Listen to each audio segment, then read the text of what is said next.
हमने देखा था सारे एल्डर्स गुचंग को अपना डिसेबल बनाने के लिए एग्जिट गेट के पास में आ गए होते हैं। पोर्टल ओपन होती है और उसके अंदर से गुचन और टियान्यू आते हैं।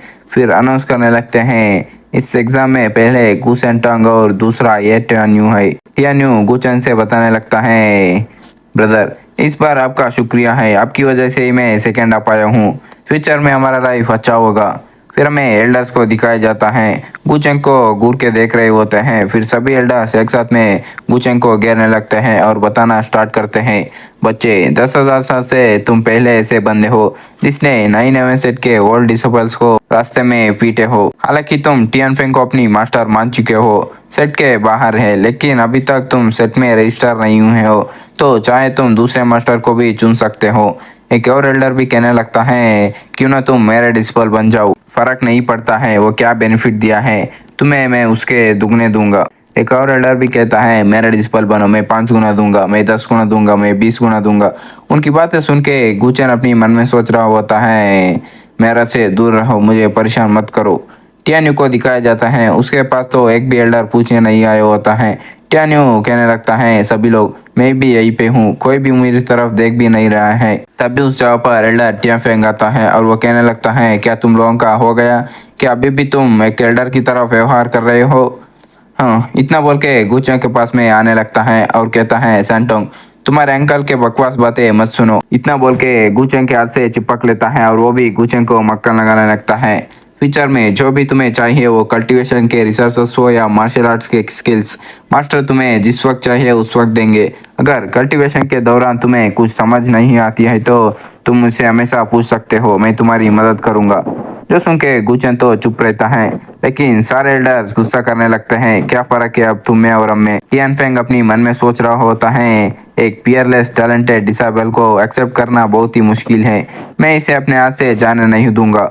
गुचेन टियानफेंग से कहने लगता है, चिंता मत करो, मैं पहले ही तुम्हें अपनी मास्टर मान चुका हूँ, तो जाहिर सी बात है मैं बाद में चेंज नहीं करूंगा। और अपनी मन में सोचता है, आखिर फर्क नहीं पड़ता है मैं किसका डिसिपल बनता हूँ, ये तो मुसीबत है। गुचेंग के बात सुनने के बाद सारे एल्डर्स कहने लगता है, ये कितना अच्छा है, इसका टैलेंट इतना हाई है और उसके कैरेक्टर भी कितनी लॉयल है, इस जैसे डिसेबल को हम कहाँ ढूंढ सकते हैं। टियानफेंग गुचेंग के हाथ से चिपका होता है और वो भी कह रहा होता है, अच्छा है। फिर बाद में गुचेंग के हाथ को छोड़ के अनाउंस करने लगता है, सभी डिसेबल्स जो भी असाइनमेंट में है वो इकट्ठा हो जाओ, मास्टर तुम्हें एक अच्छे जगह पर लेकर जाने वाले हैं। एल्डर टियानफेंग के इतना कहने के बाद हमें एक बर्फीली पहाड़ को दिखाया जाता है। सारे एल्डर चल के जा रहे होते हैं। एक डिस्पल को बहुत ठंड लग रही होती है, वो कहता है, आधे घंटे से हम चल रहे हैं, एल्डर्स हमें कहाँ पे लेकर जा रहे हैं। एक और डिस्पल का भी यही हाल होता है, ठंड के मारे कांप रहा होता है। वो कहता है, इसे भूल जाओ, क्या तुम फील कर पा रहे हो, ठंड और भी ज्यादा बढ़ती जा रही है। कुछ को तो ज्यादा कुछ फर्क नहीं पड़ रही होती है, लेकिन वो अपनी मन में सोचता है, इंडीड जितना हम आगे जा रहे हैं ठंड भी बढ़ रही है। मेरे करंट कल्टीवेशन के हिसाब से मैं भी ठंड का एहसास कर रहा हूँ, जितना मैं पास जा रहा हूँ इसे बर्दाश्त करने के लिए मुझे भी स्किल्स का इस्तेमाल करना पड़ रही है। इससे यह पता चलता है ये प्लेस कितनी एक्स्ट्राऑर्डिनरी है। गुचेंग के इतना सोचने के बाद एल्डर टियानफेंग रुकने का इशारा करने लगता है, सभी लोग रुक जाओ, हम पहुंच गए हैं। उनके सामने एक गुफा होती है, जिसको देखकर सारे डिस्पल्स कहते हैं, ये क्या है। एल्डर टियानफेंग उन्हें समझाने लगता है, ये हमारे 9/11 सेट के कोल्ड जेट केव है। उस समय सेट मास्टर को पता चला कि पहाड़ के अंदर 10,000 साल पुरानी आइस कैल्सडोनी छुपी हुई है और इसके अंदर स्ट्रांग लाव पावर समाई हुई है। इसलिए उन्होंने अपनी ताकत की मदद से गुफा को खोद डाला और इसमें फॉर्मेशन लगाए हैं। वॉरियर्स इसमें प्रवेश करके ठंडे हवा का सामना करने की प्रक्रिया न केवल उनकी स्पिरिचुअल पावर को बढ़ाती है, बल्कि इस प्रक्रिया में उन्हें लॉ ऑफ हेवन की अलग समझ भी मिल सकती है। जो सुन के डिसिपल्स एक्साइट होके कहने लगते हैं, ये सुन के ऐसा लगता है ये कल्टीवेशन करने के लिए एक्सीलेंट जगह है, मैंने एक्सपेक्ट नहीं किया था असाइनमेंट को पास करने पर इतना बढ़िया रिवॉर्ड मिलेगा। फिर एल्डर बताने लगता है, इस कैल्सडोनी की शक्ति बेमिसाल और रहस्यमयी है, आप इसके जितनी करीब जाएंगे इसकी शक्ति उतनी मजबूत होती जाएगी। आप अपनी क्षमता के अनुसार ऑब्जर्व कर सकते हैं और आपकी कल्टीवेशन में मदद हो सकती है।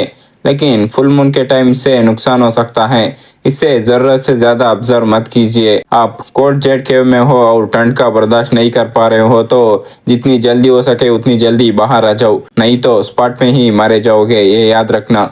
यह सुनकर अभी ने डर लगने लगती है। कहते हैं हम समझ गए। एल्डर उन्हें बताने लगता है, ना केवल ये तुम्हारे पिछले राउंड का रिवॉर्ड है, उसके साथ ही में ये एक टेस्ट है तुम्हारे स्पिरिचुअल पावर को टेस्ट करने के लिए। जितनी ज़्यादा देर तक तुम कोल्ड जेट केव में रहते हो उतना ज़्यादा स्कोर तुम्हें मिलेगा। इसका स्कोर और पिछले राउंड का स्कोर मिला के तुम्हें एंट्री रैंक मिलेगी। टियान्यू गुचन से कहने लगता है, ब्रदर गु, चलो इस बार कुछ बहुत बड़ा धमाका करते हैं। एल्डर फॉर्मेशन को ओपन करने लगता है और कहता है, फॉर्मेशन एक्टिवेट हो गए हैं, तुम सभी लोग अंदर जा सकते हो।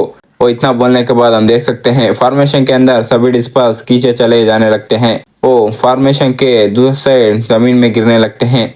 गुचन और बाकी कुछ लोग नीचे उतरते हैं। वहाँ पर मशाल रखे होते हैं। आगे की तरफ एक रास्ता होती है जिसको देखने के बाद एक डिसेबल कहने लगता है, चलो एक बार चल के अंदर देखते हैं। सभी अंदर की तरफ जाने लगते हैं। तभी उनके नीचे से रोशनी निकलने लगती है।